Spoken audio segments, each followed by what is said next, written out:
درود بر دوستان هنردوست. من سونا خانی، مدرس آواز ایرانی هستم. در اینجا میپردازیم به آموزش توری موسیقی، پس با من همراه باشید. در اینجا میپردازیم به انواع فواصل. همونطور که مشخص هستش، من در اینجا یک جدولی براتون ترتیب کردم که از 2 ستون تشکیل شده.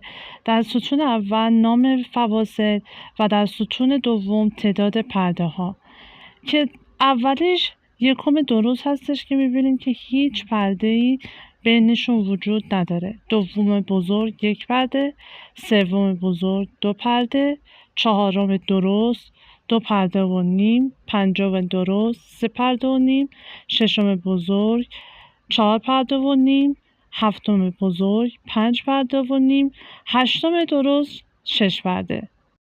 و مشاهده کردیم فواصل به 2 بخش تقسیم میشه. یکی یکم،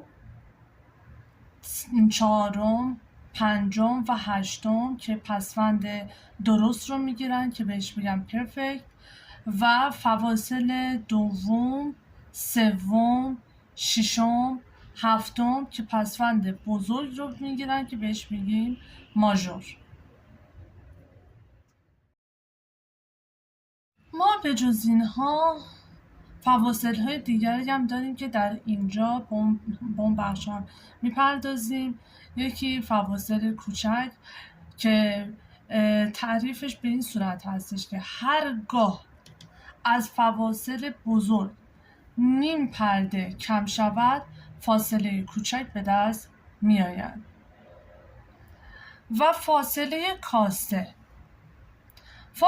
کاسته هرگاه از فاصله کوچک و درست نیم پرده کم شود، فاصله کاسته به وجود میاد.